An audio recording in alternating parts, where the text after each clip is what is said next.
And I have to give a shout out to Karan, who let us use a bit of Kabhi Khushi Kabhi Gum for free.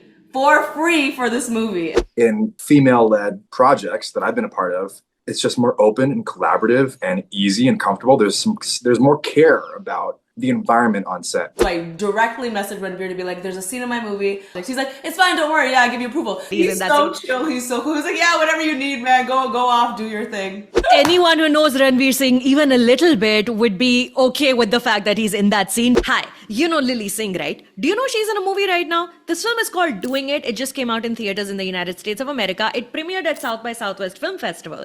Directed by Sara Zendieh, this film is about Maya, who's a 30-year-old sex ed teacher at a local school. Fine. The issue is Maya is a virgin. She's never had sex, so she doesn't know what she's talking about. The film is her own hijinks about lying and about coming to terms with her own body and women's relationship with sex in general. In this interview, I speak with Lily Singh, I speak with the director Sara Zendieh, and one of the actors in the film, Trevor Salter. Check it out.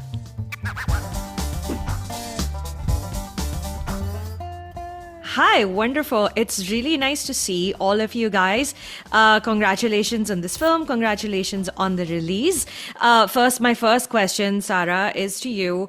And this sounds like a cliche question, but considering you're making a film with an Indian lead actor, Indian origin lead actor, and stories connected with India, are you familiar with Indian cinema? Have you seen any Bollywood? Yes. And I grew up, I'm Iranian originally, and my best friend growing up was Indian. So I grew up like in a Indian home all the time from like adolescence to young adulthood. But yes, I have some familiarity. I mean, I'm not like a Bollywood cinephile, but yes. Do you want me to name some movies? No. Yes, name them in alphabetical order and pronounce them. I'm kidding. Listen, if you just subscribe to Lily's channel and see the interviews that she's put out over the last couple of months, that's all you need to know about the current Bollywood people that you need to know about, really. So that's the easiest way to do it. So, Lily, you're also credited as one of the writers of this film. Sara is one of the writers of this film, and you have a third writer, Neel Patel. How much of this is you? How much of this is Sara? And how much of this is Neel, writing-wise, story-wise? Well, 7 years ago, Neel sent me the draft of the script. I was obsessed with the concept of it. And then the second person to put pen to paper was Sara. And then I think I did drafts listen, I had to do a bunch of drafts because we were chasing a writer strike. And so I think I did drafts like 15 to 26 or something like that. I think it has all of our DNA in it. I will say, if I may say so, Sara, I think that I've used a lot of my personal life experiences, which I think Sara probably resonates with as well. And so I think there's bits of all of us in it. But when I watch Maya, I definitely do see myself. Like a lot of what she's saying, a lot of how she's reacting to situations she's in, I'm like, that's my life. That's Lily. And so, it's for better or for worse. That is the case.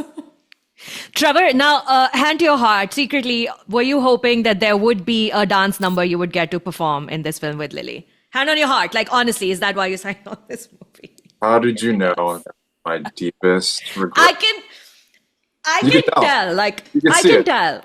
I have a feeling. We had a little dance we danced a little bit at the end.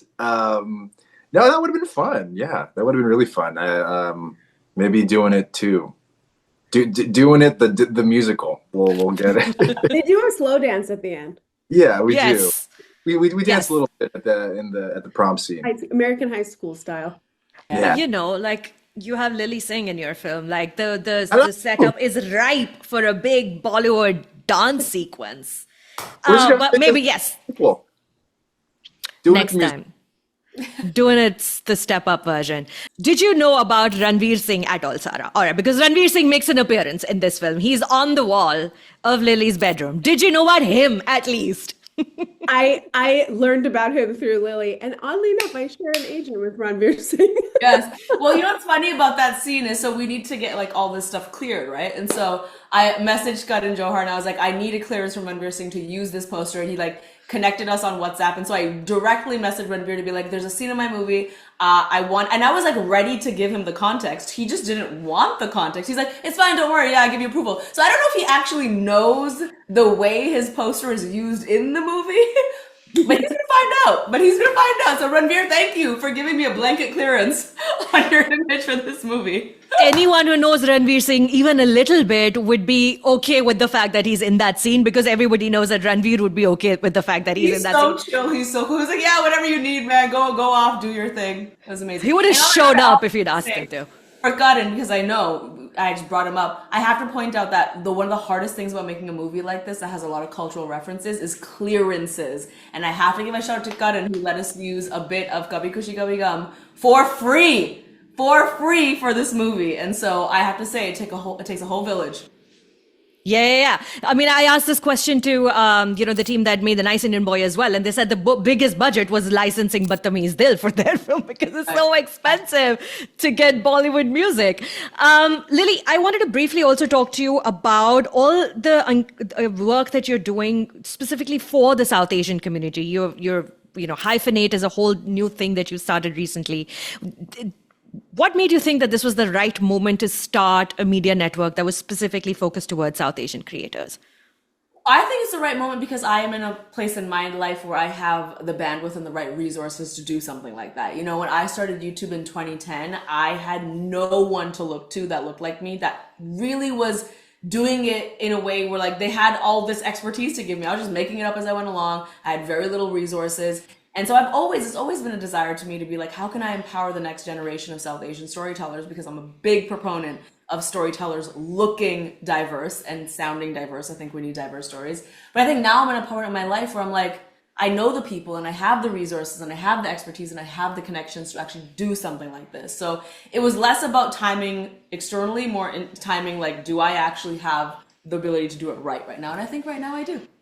Do you feel the pressure of though being like the first one more time, the first viral Indian origin YouTube star, the first female host of a late night talk show on a mainstream American network? Now there's a first of somebody who's doing something like that. Is that a burden? Is that a responsibility you feel? Every damn day. Yes. It is the number one thing I talk about in therapy. Listen, I will say I'm so grateful that I've gotten to help pave a path that so many people have already started to pave.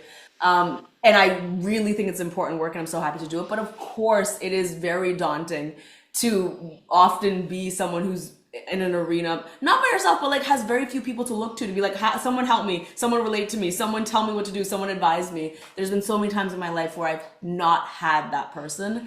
And so it is very daunting. And it's definitely something that I have to like meditate on and work through because it's hard. It's hard.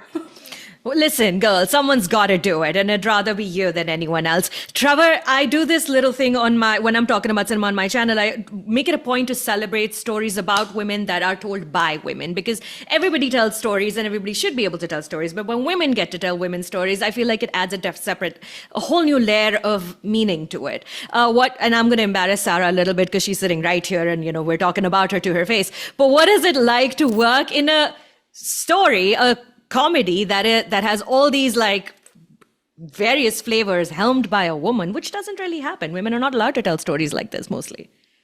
Yeah, I mean, I've been very lucky in my career where I've actually worked on tons of projects that were led by women. And in my experience, I usually like them more because there's just a warmer environment. It feels more collaborative. Not to say that, make a generalization about men where it's not collaborative, but I do feel like in female-led projects that I've been a part of, it's just more open and collaborative and easy and comfortable. There's more care about the environment on set, and that's truly how I felt taken care of by Sara, by Lily, by our amazing AD Daniela. There was just a really great community that we had, and I'm lucky to be in support of this amazing female-led story.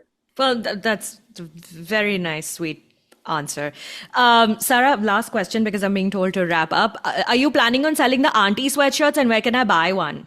Oh, I need one in my life. We need merch. Thank you for saying that because I know I want one of the best costumes in the movie.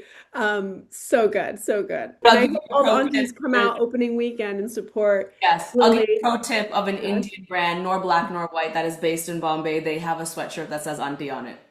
And I will give them a shout out because they have it and it's dope. So if you want one, go get it from them. Wonderful. Well, thank you so much for chatting with me today, Trevor, Lily, and Sara. And good luck for the release, and hopefully more movies and more film festivals. More power. Thank you. Thank you. Bye.